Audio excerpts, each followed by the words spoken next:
지속 가능한 성장을 꿈꾸는 생활인을 위한 인생 MBA. ESG 경영을 아시나요? 자신을 위해 한 번의 직업혁명을 준비해야 할 때가 되었다.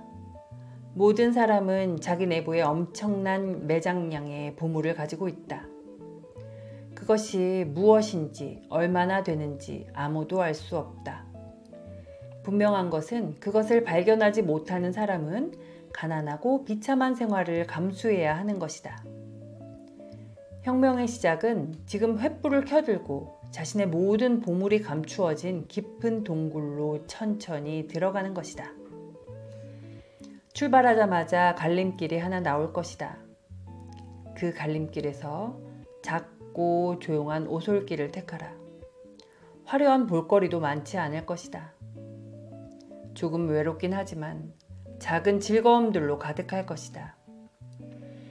그 길을 따라가다 보면 곳곳에 수많은 보물들이 묻혀 있음을 발견하게 되고 시간이 지날수록 자신이 점점 더 부유해지는 것을 알게 될 것이다.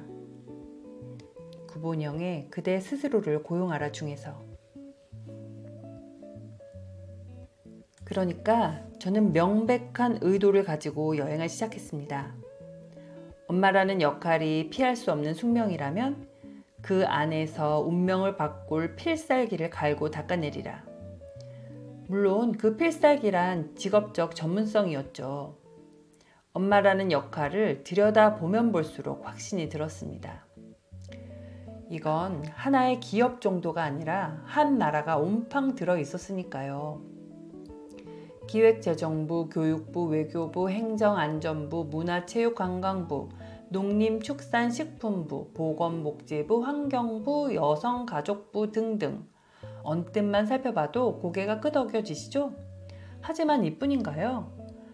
각 행정부처들의 기능을 통합하고 조율하는 국무총리의 역할은 말할 것도 없고 행정부뿐만 아니라 입법, 사법까지 총괄하는 국가 수반의 역할을 겸해야 하는 경우도 심심치 않죠.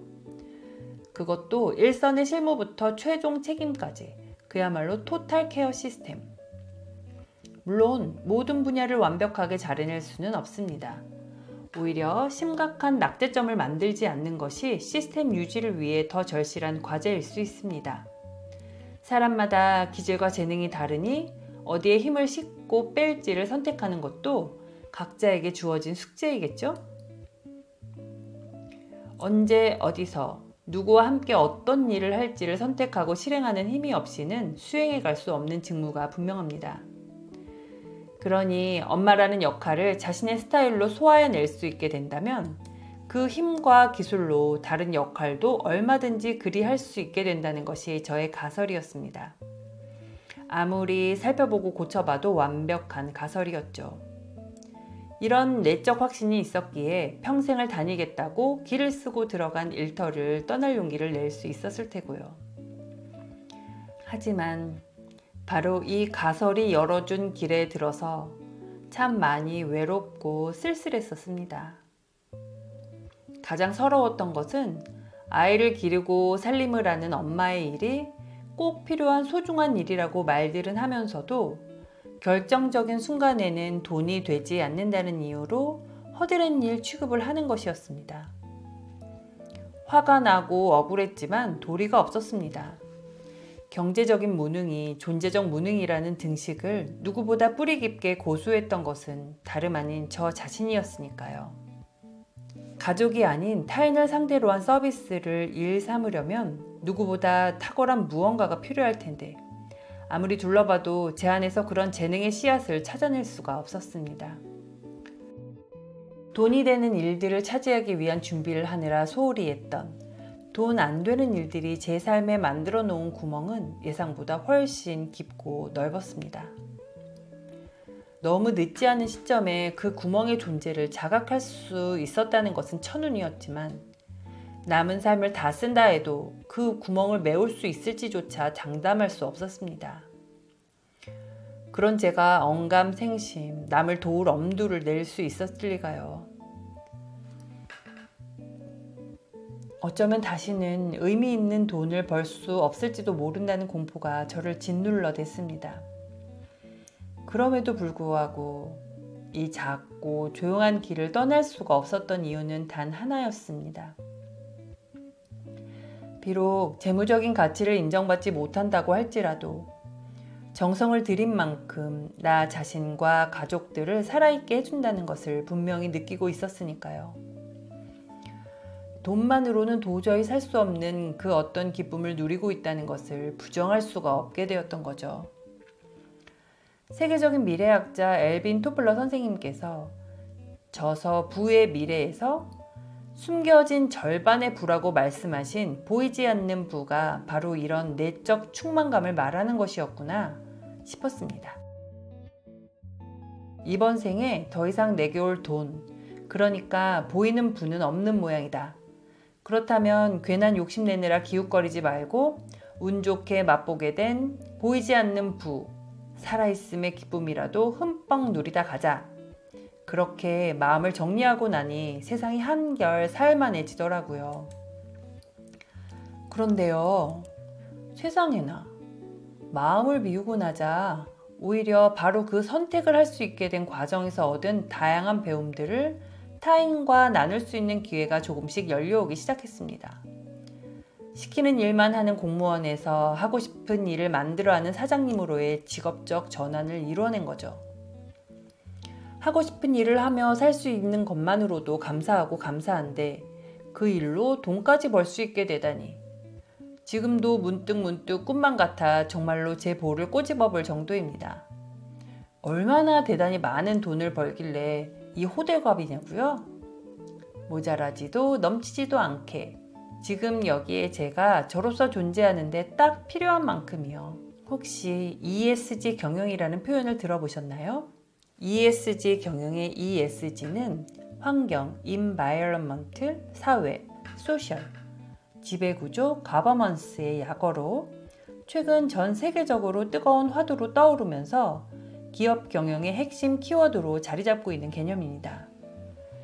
기업이 환경을 보호하고 사회적 가치를 중요하게 여기며 투명하고 윤리적인 지배구조를 실천해야 지속성장이 가능하다는 의미를 담고 있습니다. 그러니까 ESG는 기업이 얼마나 돈을 잘 버는지가 아니라 어떻게 돈을 벌고 쓰는지와 관련된 관점이라고 할 수 있습니다. 물론 아직은 생소한 개념이라 이를 체화해서 실현하고 있는 기업은 극히 드문 것이 현실입니다. 그러나 21세기를 사는 우리를 둘러싼 환경, 사회, 문화적 흐름은 비단 기업뿐만 아니라 어떤 경제 주체에게도 이미 ESG 경영은 선택이 아닌 필수임을 다양한 목소리로 알려주고 있습니다. 그래서 이 시대에 가장 절실히 필요한 인재는 ESG 경영 전문가라고 하더라고요. 이 이야기를 듣다가 다시 한번 소리 없는 탄성을 질렀습니다.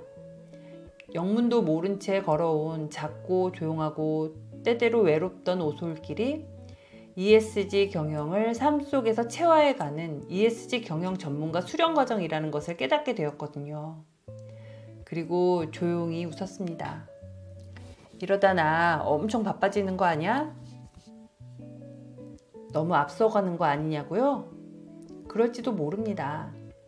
하지만 그게 어찌되었든 별로 중요하지 않습니다.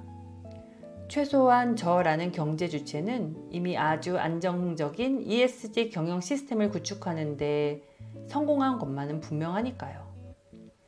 스스로의 힘으로 존재의 기반이 되는 몸을 살리고 그 몸을 품어주는 공간을 살리고 더불어 함께하는 관계를 살리고 이 모든 살림의 기반이 되는 돈을 살리는 시스템을 갖고 있는데 무엇이 걱정이겠습니까?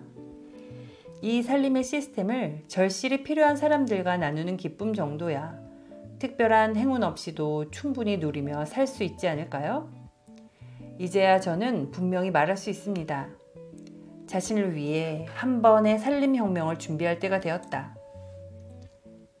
타인과 맺는 관계의 내용과 형식을 일컫는 직업은 살림의 하위 개념일 뿐이다.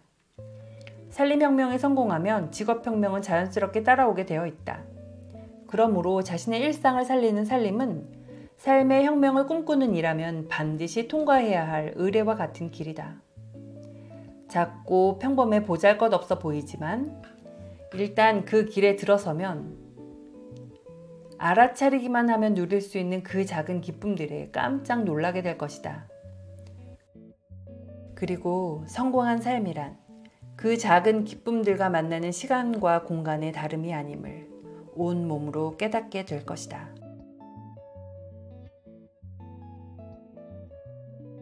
영상이 마음에 드셨다면 구독과 좋아요, 알람 설정으로 다음 이야기에도 함께 해주세요.